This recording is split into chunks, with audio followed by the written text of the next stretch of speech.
Good morning, everybody, and thank you for joining us today at the Women in Data Science event from Dubai and Abu Dhabi. Big thank you out to the whole organizing team. It was great fun to organize it with you, and to Harriet Watts University and IBM for the support. And especially big thank you to all of you for sticking around with us.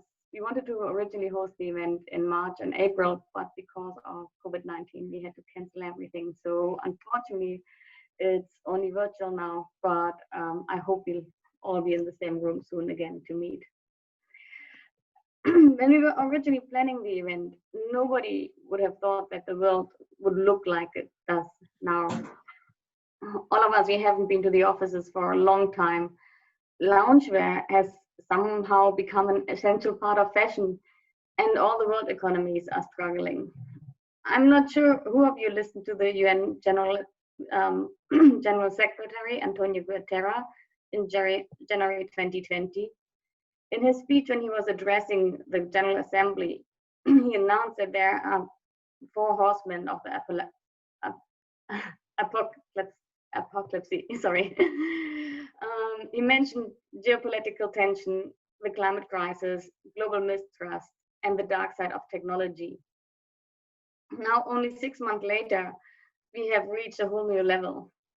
Instead of fighting COVID-19 together, countries are blaming each other, and even governmental bodies are under constant attack.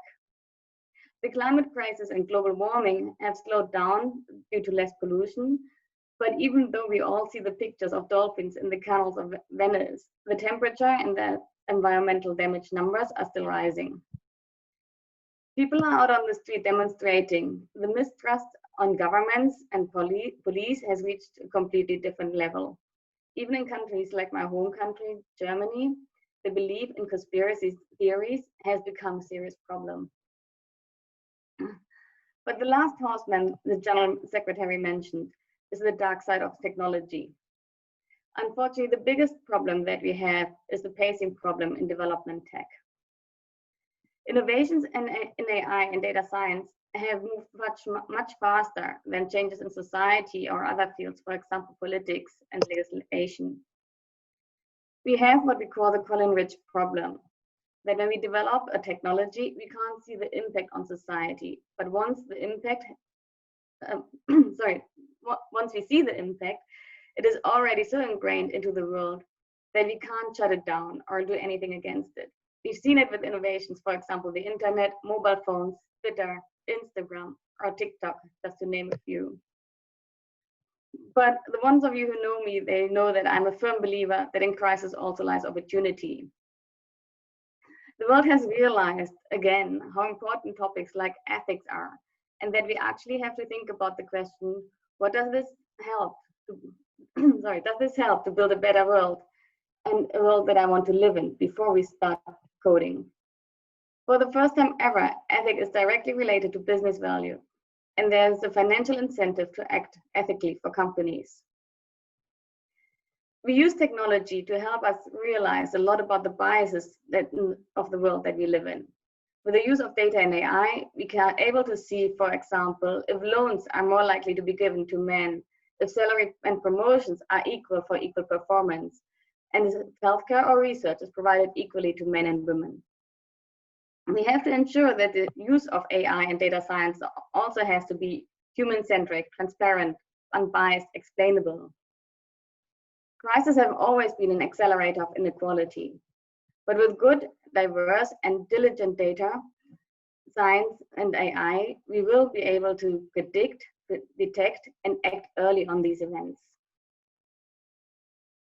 If we do it right, I actually believe that we have the opportunity to build a world that is better and fairer for everyone to live in. Changes in society and AI have shown us how important diversity is to drive innovation. The numbers are clear. The more diverse a team or a leadership board, the better the performance. I so often get told, oh, you don't look like a data scientist. And the only thing that I can reply to that is, you don't look like such a misogynist. People don't look like something. And there's a good reason why we think that our brains are covered. One thing is clear, there's no such thing as a generic data scientist.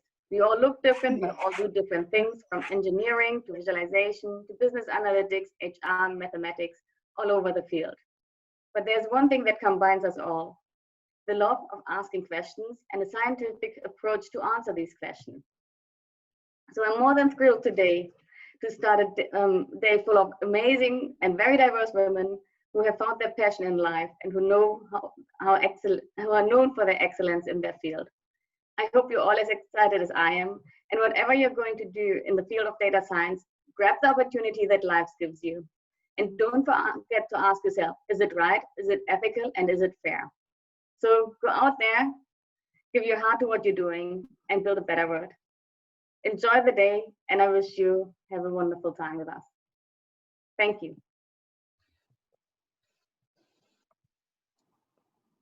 Thank you so